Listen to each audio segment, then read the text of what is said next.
Hi, everyone. Welcome to this week's edition of Stanford Live. I'm really excited today. We have our nursing team here from the Adult Emergency Department here at Stanford Healthcare.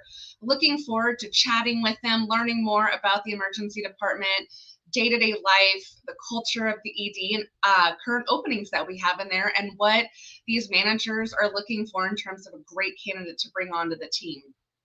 If you have any questions regarding the emergency department, what it's like to be a nurse, what are the requirements, anything you've ever wanted to know, drop them in the chat on whichever platform you're watching us from, and the team will answer the questions for you right here and now.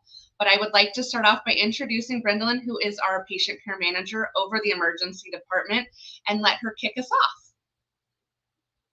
off. Hi, everyone. Good morning. My name is Brendalyn Ukalko. I'm one of the patient care managers for the emergency department and also for the clinical decision unit.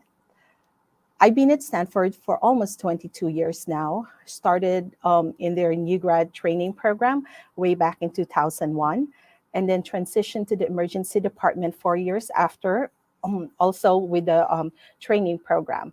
And I've been here since then. Started as a staff, got trained for charge nurse roles, preceptorship, and then transitioned to the management side. I'm very happy to be here, and I can't wait to chat with you, all of you. I will hand you over to Justin for the next introduction.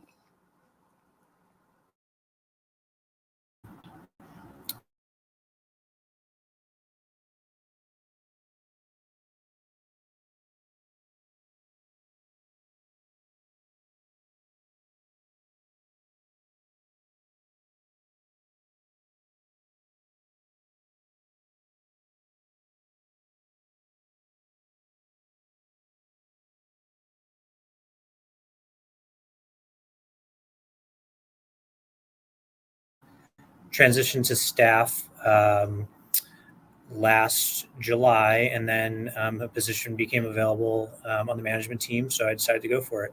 I'm excited to be here and meet all of you today.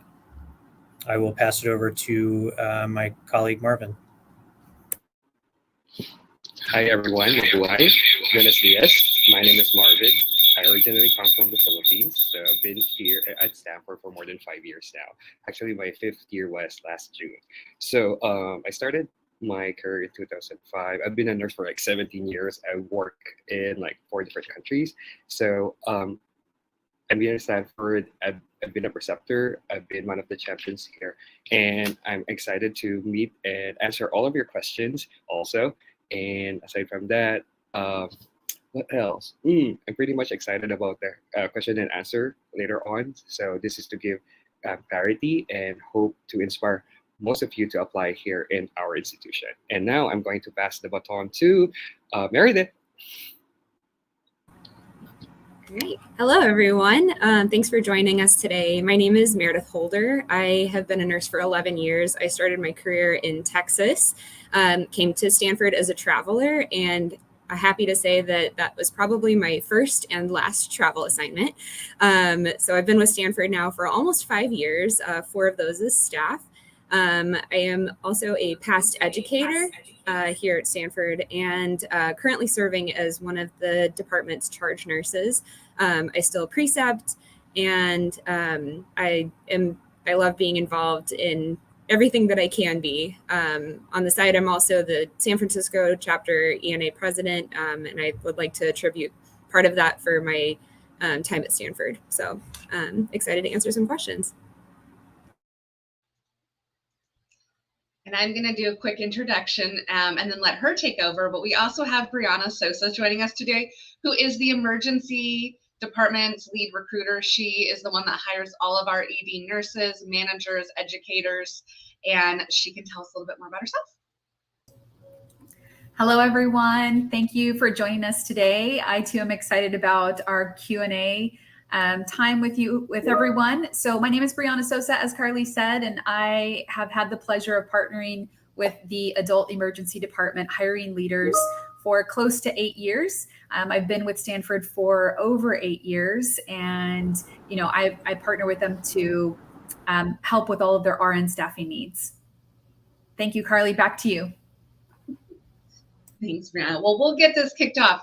If you're joining us and you have questions, you can put them in the chat at any time. You don't need to wait until the end. But I will start off with Brendalyn. Just tell us a little bit about the day-to-day in our emergency department. For those of you that don't know, we are a level 1 trauma hospital. We have an adult emergency department and a pediatric emergency department. So the focus today is on our adult emergency department. But Brendalyn, just telling those out there watching, what makes our emergency department different and unique? What is it like coming into work every day? What type of patients are we seeing? What's kind of the feel of the team? You know, what makes them excited to come in the door every day? Well, Carly, I am very lucky to have a day shift and a night shift clinical nurses with me right now, and they can better answer the question. We will first start with Meredith. That makes sense to start days on days.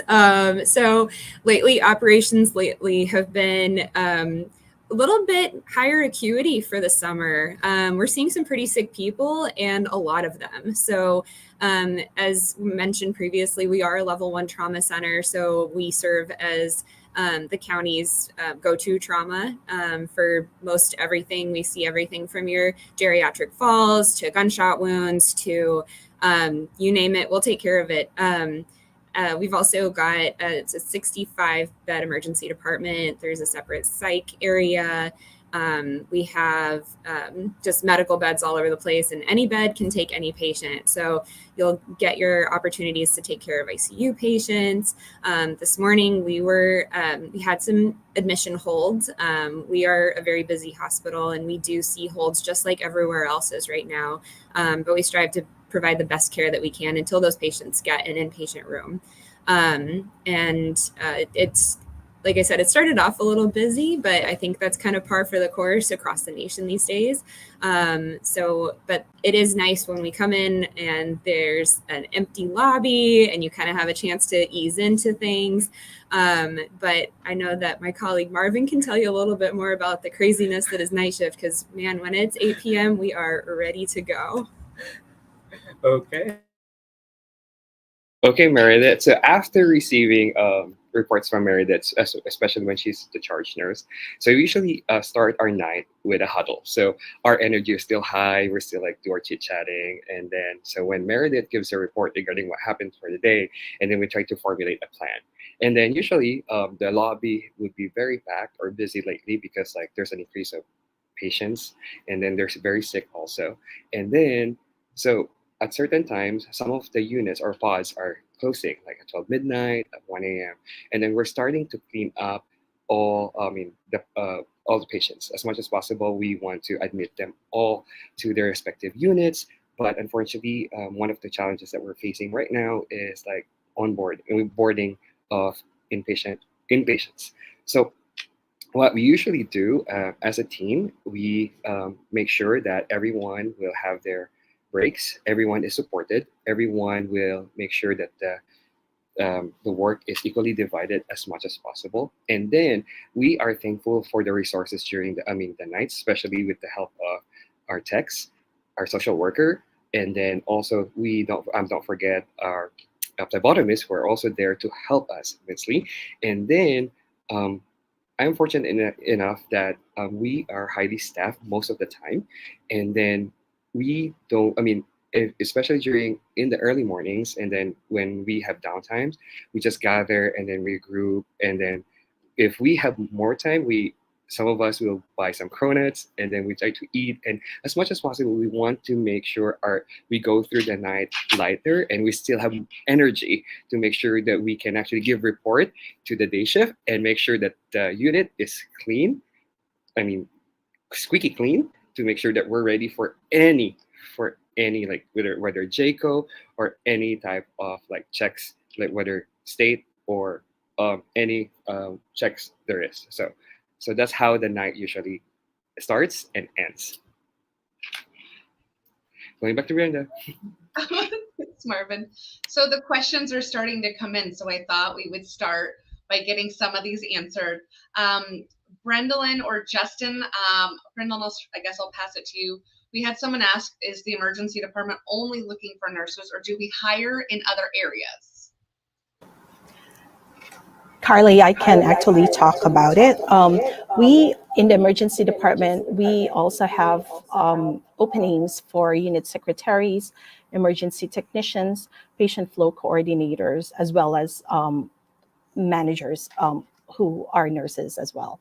So if you are interested in checking out those positions, please check our website, Stanford Healthcare Careers, and check the open positions for the emergency department. Thank you, Brendalyn. And Meredith, I'm actually going to pass on this next one to you.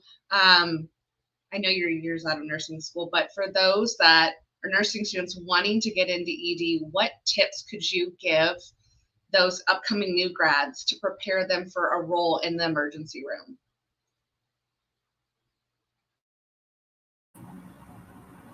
I'm so sorry, I missed the question. We have a little bit of technical difficulties on our end.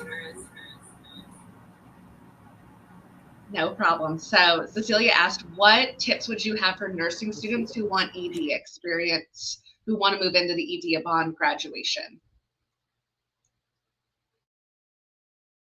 Okay. So I am a huge fan of new graduates, as I started in the emergency department as a new graduate myself.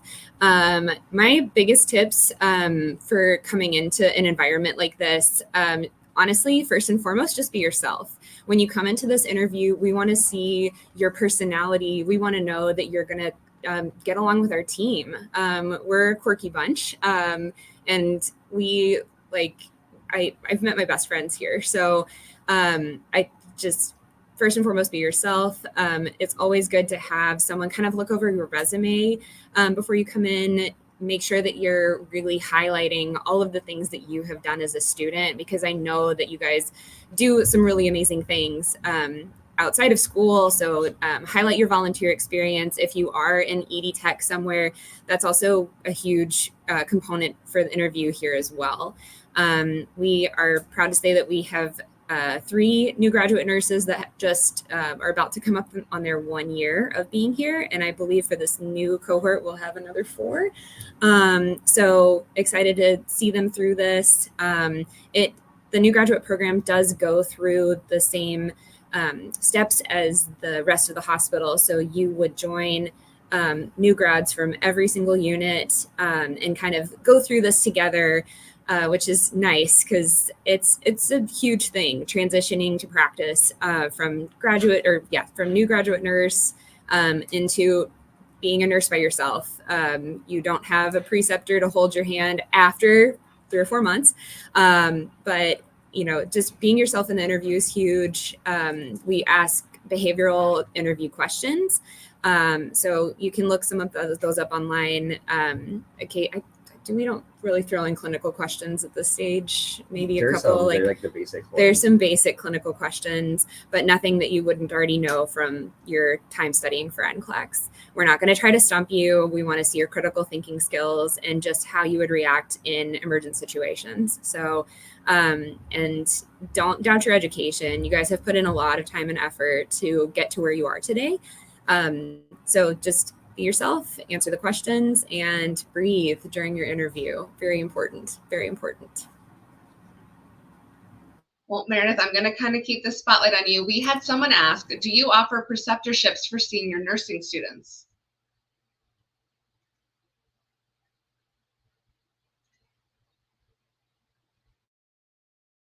Carly, this is Brendalyn. I will be answering that questions. Yes, we do have preceptorship for senior students. You have to, I believe your institution needs to connect with our education team, and they can do the arrangement if you want to precept during your senior year here at Stanford. Awesome. Thank you so much, Brendalyn. And I guess, Brendalyn, I'm going to push it back to you again. And maybe Meredith and Marvin want to chime in. Getting lots of questions. Are you guys open to hiring those with limited trauma ED experience Do you have to have ED trauma experience to work in the ED? Do you ever accept those from other specialties? Is there any training available to be able to move into the ED, just for those that are looking for different career paths? Yeah, sorry. Yeah, well, I can discuss about the ED training program. So the ED training program is open for nurses who doesn't have any trauma or emergency department experience, for as long as they have tele nursing experience for at least like 2 years. So it's a very competitive training program. So for the first 2 years, some of the candidates were actually like more than 200, and it's a cutthroat that sometimes we have to base their credentials, and then we have to base their experience, and then we're down to top 12, and then from top 12 we only get like sometimes 4 or 5. So my advice for nurses who wanted to be part of our ED, who doesn't have any ED experience or trauma experience, just watch out. I think the application starts by October, and then it's online, and then we will. Miss Brenda will review all of your resumes and resumes. And if you're one of those selected to be in the interview, and then do your research about the emergency department, and then just be yourself, as what Meredith was saying. Just be yourself, show your personality, and then bring your best foot forward. Because like sometimes it's just really based on your behavioral questions and how you show your personality to the table, and then sometimes it really matters. So usually by October, and then application will start, and then hopefully we'll see you then. And then I'm one of the preceptors actually for that ED training program, and I'm excited to see you usually by January of the following year. Thank you so much, Marvin. Another question that's kind of tied into someone looking for a position here. Justin, I'm going to hand it off to you. Someone asking, how is the career progression and growth for emergency department RNs?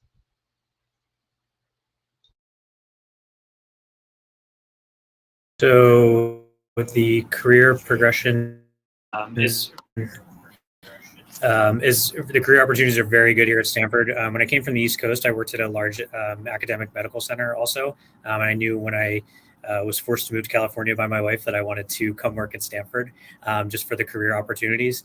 So, I started as a traveler, and then shortly after I transitioned to staff, within 5 months, I was in a leadership position. It definitely was not easy, but there are opportunities if you want to take those opportunities. There's definitely tons of options that are provided. The leadership team in the emergency department is one of the biggest reasons why I wanted to stay in the emergency department and to get into a leadership role. The team here is awesome. They support us whether it's advancing within the department or outside the department. So we have folks who were in my role previously that have moved on to positions within Stanford, with outside of Stanford. But we just promote professional growth and development in this department. So whatever you want to do, it's pretty much up to you. As long as you put in the work, we will support you. Thank you so much, Justin. Brianna, I'm going to ping you next. We are getting a lot of questions about, can you discuss the benefits of being a clinical nurse here at Stanford? What do we offer in terms of, medical, dental? What are the other perks to working here at Stanford, and what can they expect for shifts as far as full-time employees here? Sure. Thank you, Carly. So as far as benefits are concerned, I think we actually offer one of the best benefits package, in the area. We offer medical, dental, vision, which is active at the first of the month following a start date, given that enrollment forms are submitted and within 31 days.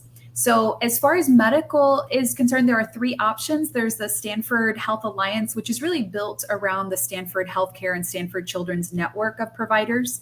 We also have the Aetna POS2 plan with a health savings account, and then our Kaiser HMO.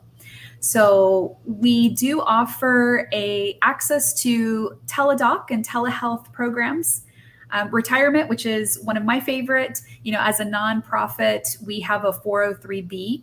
So after 12 months of service and 1,000 hours of service, there is a basic employer contribution of 5% of the employee's eligible pay and a match of their own contributions up to 5%. So there is a potential of an additional 10% of compensation that you definitely don't want to leave on the table.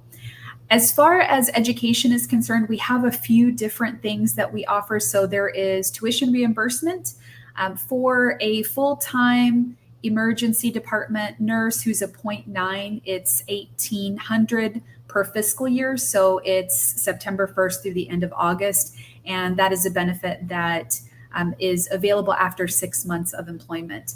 Now, what's really wonderful is that we also have a student loan repayment. So this tuition reimbursement, it's an opportunity to allocate the funds towards eligible student loans.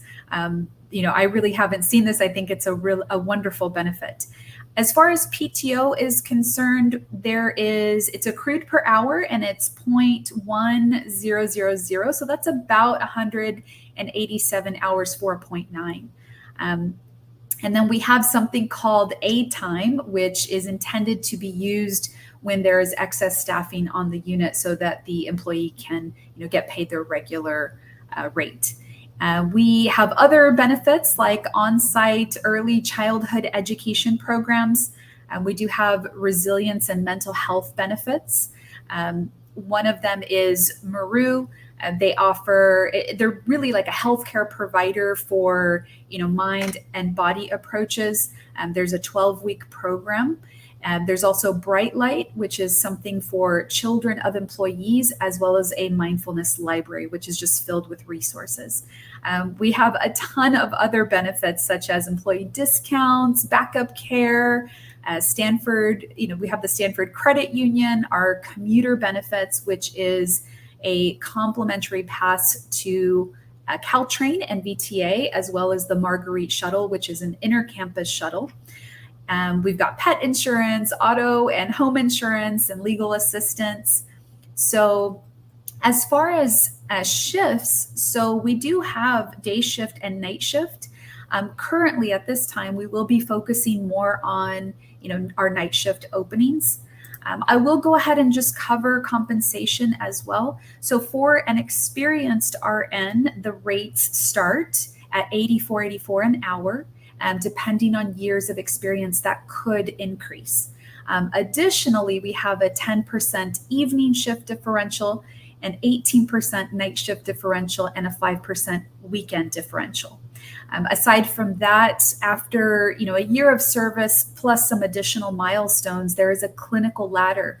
And with the clinical ladder, when that is achieved, there is additional pay to the hourly base. So thank you, Carly. Back to you. Thanks, Brianna. And I'm seeing a lot of questions about our RN residency program. Does the ED participate in it? And I can actually go ahead and help with that because I do partner with our nurse residency program for anyone that is looking towards it.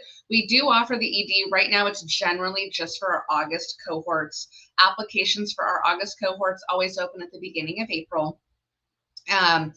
You can find, I will link it here at the end of the Stanford Live, the page, our nurse residency page. On there, you'll find information about, when our applications open, what to expect in the interview process, webinars that we host that really go through the program in general and what to expect during that year-long program. It gives the application questions. There are 4 essay questions that we do require on our application, and you're not guaranteed a spot within ED. We do only have so many spots. So the top candidates will get to be selected to interview in our panel for that.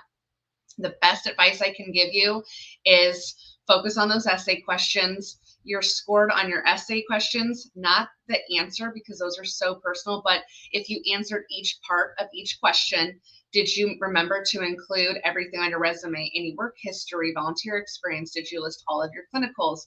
And then did you include a cover letter, which that's your place to shine. Tell us who you are. Tell us about why you're so passionate about nursing, why you would want a particular specialty. And then also on the application itself, it lists you list off based on what specialties you want. You just list them off in order. So if ED is your top choice, you list it as first, and then ICU, et cetera, et cetera. But keep in mind, those, ICU and ED are generally the ones everyone wants. So another possible option is always getting into one of our AAUs, which is our acute adaptability units. Many of you might know it as med-surg or progressive care units. And once you gain the experience and get that great hospital foundation, you can apply to our adult bridge program and train into the ED. So if your sights are set on Stanford, there's many ways you can get your foot in the door here as part of the nurse residency program. But like I said, I will put that link in the chat here at the end. And then I'm also seeing tons of questions about scheduling. How far advanced do you schedule? How do holidays work? What are the exact shifts? So I'm going to pass it on to Brendalyn, who's going to be able to give you a little bit more detail about that. Thank you, Carly. So here at Stanford Emergency Department, our staff actually do self-scheduling. They request the schedule that they want, and as best as we can, taking into consideration skills mix and also seniority, we try to approve their requests. We do I can say that one of the best things that I can say about our department is that we have so many staff. If your scheduled request is not granted, it is easy to switch with another staff. And also tons of flexibility.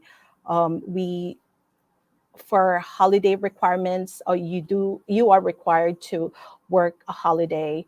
And I tell you, a lot of our staff actually likes working holidays. It is like the most requested day. So we try as much as we can to balance the staffing and schedule for that. We have 3 shifts in the emergency department. We have the day shift, mid shift, and the night shift. The day shift starts at 7:30, ends at 8 o'clock in the p.m. And then the mid shift is from 11:30 to midnight, and the night shift is from 7:30 p.m. to 8 o'clock a.m. the following day. So our schedule is very flexible, and I can say the staff loves putting in their schedule requests. Thank you so much, Brendalyn. I saw a question just come in asking, what are workforce retention solutions that were currently being used? So Meredith, I am going to pass that over to you to answer. So some of the workforce retention solutions that we're using and what keeps me here specifically, Justin mentioned earlier, what you put in, you absolutely get back. So Marvin will touch on our clinical ladder later, but that is one thing. The pay is fantastic once you climb that ladder and have some experience under your belt.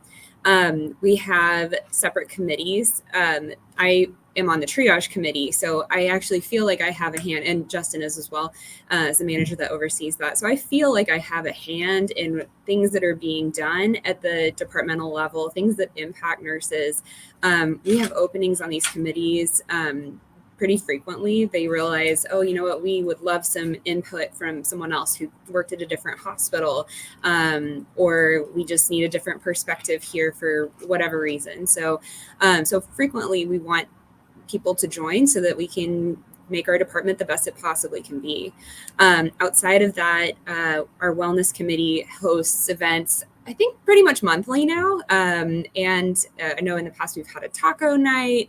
At one point we had a wine tasting. One of our managers was so kind to open her home up for us to go out there and just have a nice night of fellowship and chilling and not worrying too much about work. The next one that's upcoming is actually one of the Giants versus A's games, which I'm pretty psyched about. I love baseball. That aside from that, like I said, I work with my best friends here, so I'm always out doing something with coworkers.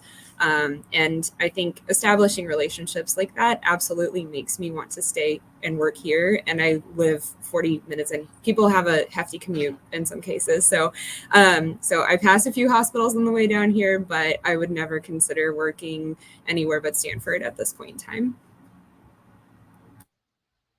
Thank you so much, Meredith. Brianna, we're getting a couple questions in here. What are the minimum requirements that we require for the ED? Do we count experience outside of the United States? And when are we looking to have these nurses start? What's the soonest someone can get hired? Thank you, Carly. So right now, in terms of minimum qualifications, our ideal applicant will have 2 years of emergency department experience and a BSN or above. We will consider individuals with 1 year and an associate's as long as they are currently enrolled with the intent to graduate with their BSN and above within the next year or two. So we also require a BLS from the American Heart Association. That's the only one, as well as the ACLS and PALS. And the TNCC is required. It's not needed to start with the organization. However, we require it at minimum within 6 months of the start date. So I hope that helps everyone. Thank you, Carly. Awesome. Thank you, Brianna. And Marvin, I feel like you're kind of getting neglected over there. So I see some questions that I know you can answer. We're getting asked, what's your daily census in the ED? How many beds? What is the nurse to patient ratio? And how long is your orientation for experienced nurses? Okay, so our daily census during the past few weeks had been increased. Like usually before, during the summer, like before COVID, we were looking like 100 something, but recently it's like 200 to 300. And then so there was a time that our waiting room was actually in triple digits, like a total number of patients, like 117 total.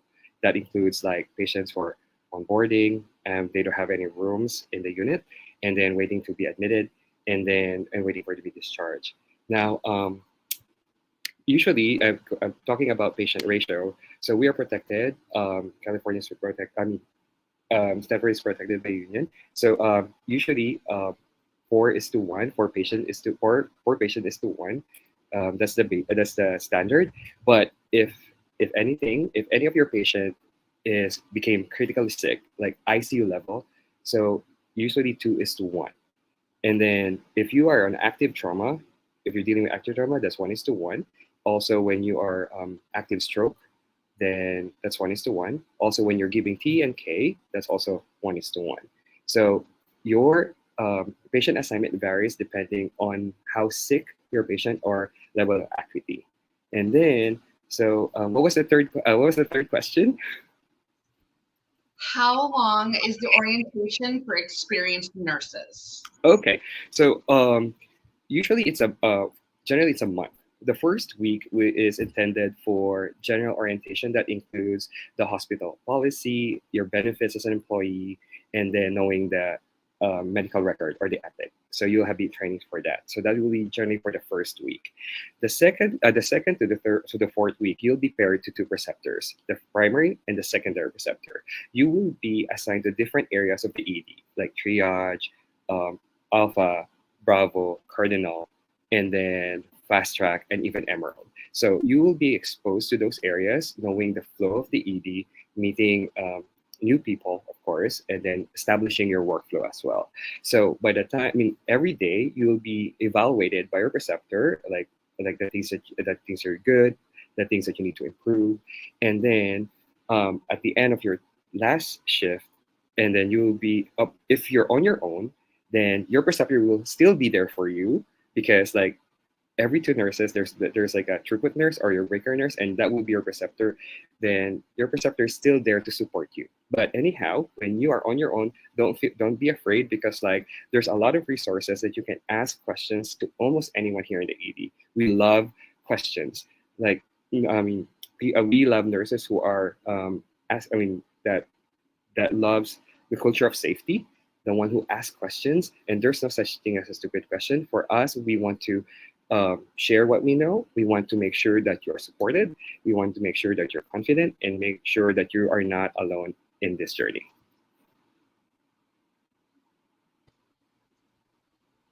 Thank you so much, Marvin. I love that.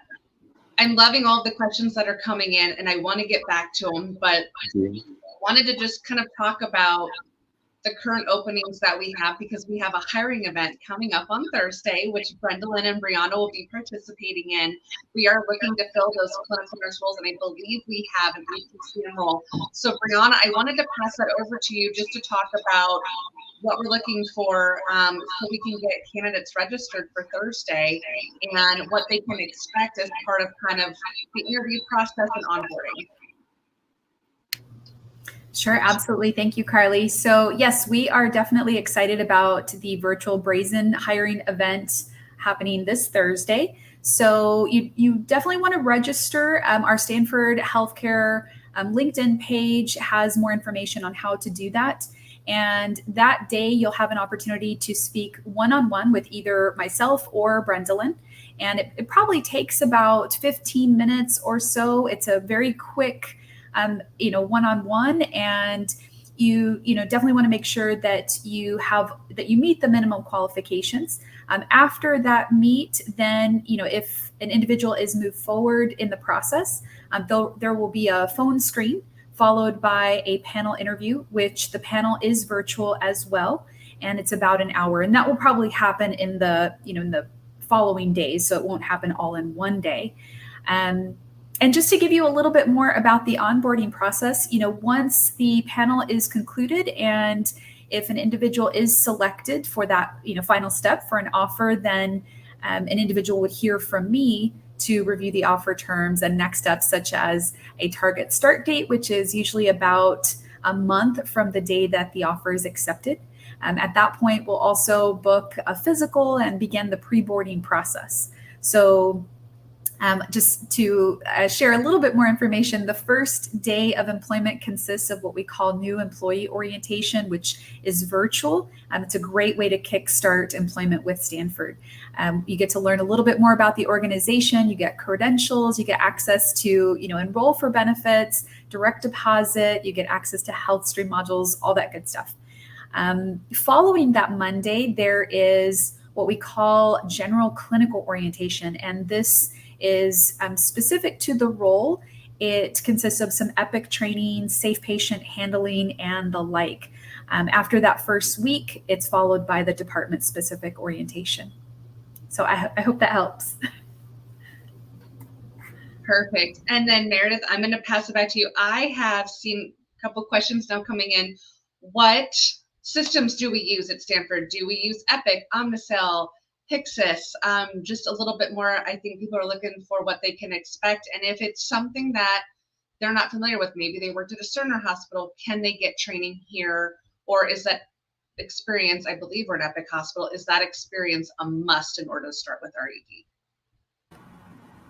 Hi, we do use Epic, we do use Zoll, and we do use Omnicell. If you have never used Epic before, I think it's the most user-friendly system that I have used, but I have only used one other one and I don't remember what it's called. So I am a huge Epic fan. You get a very significant number of hours of EPIC training once you first onboard with us. Not only do you get one-on-one time with the EPIC team, they have a whole education team, but our education team as well will sit down with you and talk about specific case scenarios, going through what documentation is required by our institution.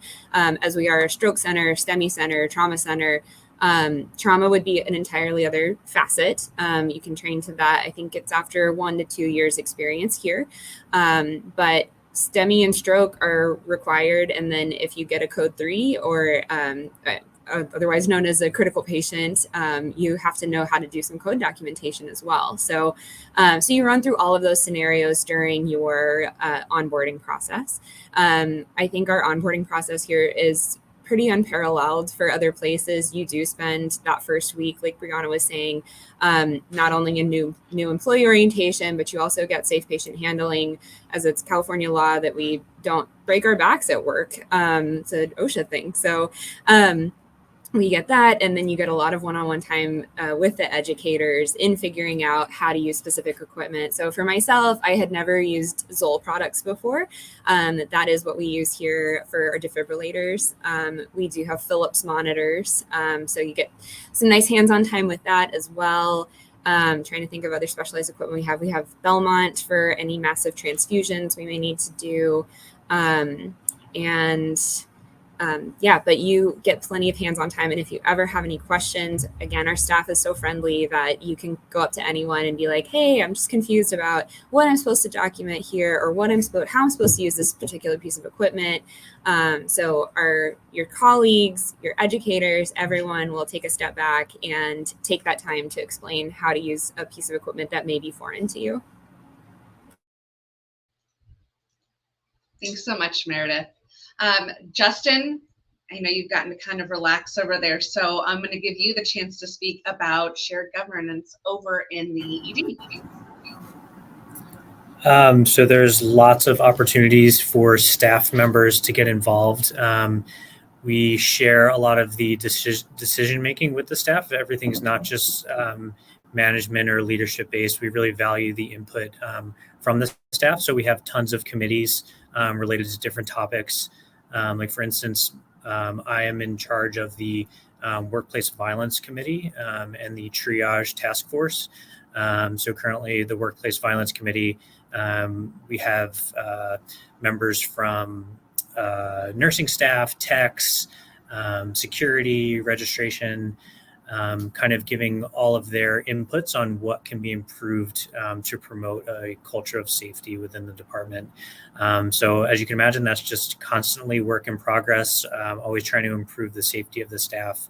We really have a no tolerance policy when it comes to violence against our staff, and we're just trying to work to improve that every day. And then the triage committee that I'm in charge of, we have physicians, registration staff, nurses, techs, and we are meeting every other week right now just to really improve our flow and our process in triage. So everyone kind of puts their input in, and we work on workflow improvements, process improvements. There's also a shared leadership council, where you can learn more about the organization and the leadership structure of the hospital and bring that back to the emergency department. So there's just tons of opportunity to be involved within the department and within the organization to make change. So it's really nice. Thank you so much, Justin. I wanted to kind of take a quick moment here to get a little more insight. So Meredith, you started out as a travel nurse at Stanford, ended up loving it so much you came on perm, and you've stayed since, so technically you've been here since October 2018. So what has made you stay at Stanford? Why do you love coming to work every day? And what advice would you give someone that maybe just needs a little nudge, that is on the fence about Stanford versus maybe one of our competitors? What would you say to them to say, definitely apply here. This is where you want to be for your next career move? I think for me, ultimately, it was the amount of time that management took to just, offer different programs that I did not have at my previous job. Aside from, as Justin was saying, the shared leadership committees, which I know are a thing at other places or other institutions now. But, the fact that they actually listened to things that I said and wanted to try and implement them. And granted, there's ways that you have an idea and you don't always come see it to fruition. So you plan, do, act, and then repeat as needed and make adjustments. So that was first and foremost. The second thing for me was the amount of time and money that Stanford gives towards educational purposes. I sought out my master's degree in the middle of my travel assignment. They were great about scheduling around the time that I had to go do clinicals. They were able to help, or I was able to use some of my education funds to help with my tuition, which was also amazing. And ultimately getting that master's degree and then progressing into the role of educator for a little over a year and a half. That was nice. And I mentioned before, you get out what you put into this job. So if you are someone that just wants to come to work and be a bedside nurse, that's great. We will absolutely take you. But if you're looking to take your career to the next level, this is absolutely the place to do it. My managers are trying to find growth opportunities for me all the time. I think it won't be too long before I'm sitting where Justin's sitting over there, but I'm biding my time because I absolutely love patient care here. The patients that we have on top of that, some of the nicest patients that I've ever had to deal with, and strangely active too. I'm not from the area. I'm from Texas originally, but it's not uncommon to see an 85-year-old that comes in as a bike accident and then devastated that he broke his hip and can't make his pickleball tournament later in the day. So that's an actual patient that I had. And just so patients put a smile on my face. My coworkers put a smile on my face. And then, as Brenda was saying with scheduling, I have an opportunity to go to the ENA conference this year, and I got time off for it from work. And then shortly thereafter, I'm going to go with some work friends after that conference to just a quick trip to Hawaii. So I love working in a place that supports my travel habits and my passion for education. Thank you, Meredith. And Marvin, I'm going to ask you kind of a similar question with a little bit of a twist. So you're involved in AACN, ENA, the Daisy Award Foundation. How do you feel Stanford you've been here 5 years, how have they helped you develop in your career and also allowed you to be a part of these amazing foundations and encouraged you to be a part of them while also balancing work and everyday life at home?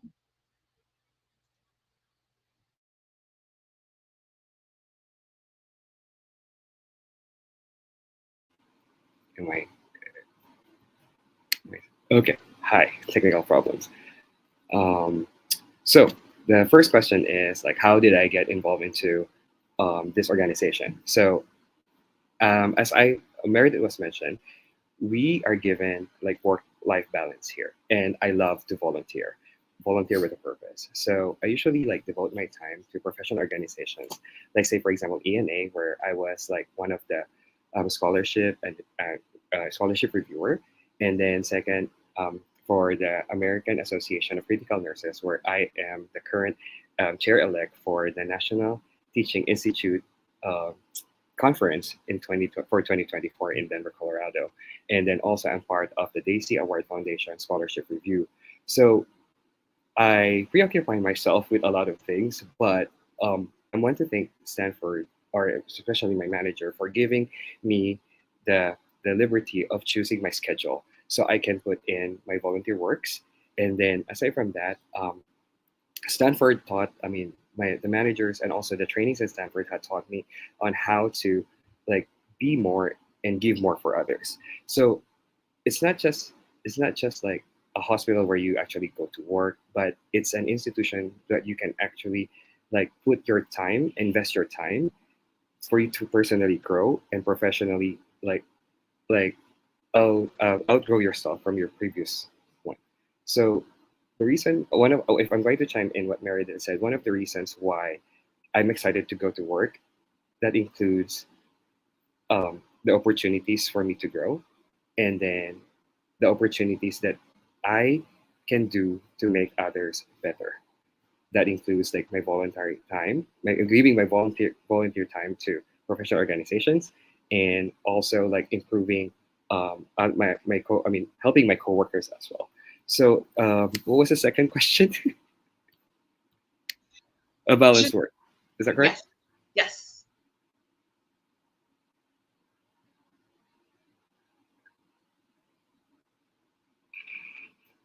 Did I lose him? Work-life balance. Oh, the work-life balance. Okay.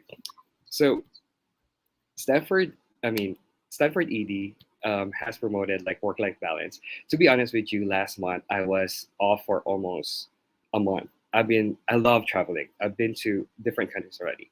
So so for every year, you have to request for leave, or your actually like vacation. And I'm very fortunate that my coworkers actually helped me they helped me pick up on my shift so I can travel more days. Good thing that I have a lot of PTOs during the time that during COVID, because during COVID we have no time to travel. That's why it builds up. So I was very fortunate that my coworkers actually pick up some shifts, and in return I give them some memorabilia from the countries that I visited. So work-life balance is very evident here at Stanford ED, because we only work 3 days, 3 days a week. Those days are self-scheduled. We self-schedule everything, and 90% all the time, our schedules are being approved, and that's very good, because like we can actually plan out on whatever things that we want to do. Like we plan out for vacation, we plan out for conferences, we plan out for volunteer work. So that's how fortunate I am to work here, because they promote real work-life balance. And aside from that, they also provide opportunities for overtime if in case like someone unfortunately gets sick. So I'm one of those people who jump in right away to get some overtime. This is to help build me up my funds for the next travel. Thank you so much, Marvin.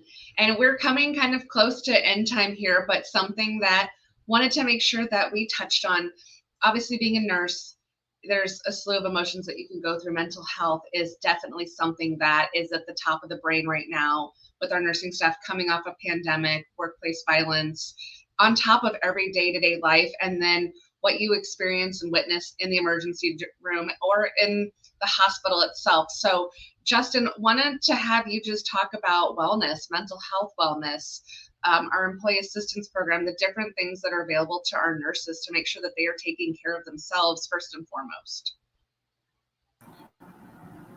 Yes, on top of the work-life balance that Marvin had talked about in all of his traveling, just a quick side note, since I came here, I've never seen the amount of travel happen at any other institution that I've worked at. These nurses are traveling all over the place, which is awesome. So that helps with the work-life balance and the mental health wellness. And then as far as when you're back from all your traveling, things that we offer here at Stanford, we have started recently over the past couple of months, a group called CARA. It's kind of like an open forum group. We set it up in the conference room. It's once a month. You can also Zoom in. It's hosted by a certified grief counselor. The first, I was kind of skeptical at first. I went to the first meeting. Anyone can go, doctors, nurses, techs, unit secretaries, environmental services, anyone that works in the department, in the ED. The grief counselor kind of just, asks if anyone wants to share any traumatic stories or difficulties at work or difficult work situations. And then it kind of just snowballed from there, and everyone sort of jumped in and talked about different experiences that they had. And she kind of led the discussion on how to, deal with these types of emotions outside of work. I'm sure, as some of you know, working in the emergency department, you can see and experience a lot of traumatic things. And I think as healthcare workers, we, are just expected to, take these things and then move on. But as we're all human beings at the end of the day. So having that resource has been awesome. Still trying to promote more staff to go, but it's really a really nice thing that we offer. And then we have an employee assistance program, which is a little bit more personal, not a group forum, but you can talk to a therapist. If for every traumatic event, you can talk to a therapist. For every traumatic event, you get 10 free sessions to talk to a therapist about that event, specific event. And then if you have another one, let's say a week later, you have another 10 sessions to discuss that event. So we really promote mental health here and take it very seriously, which was really nice to see when I came here. And staff really do take advantage of that, and I think it's super important. So just happy to highlight that service that we offer here.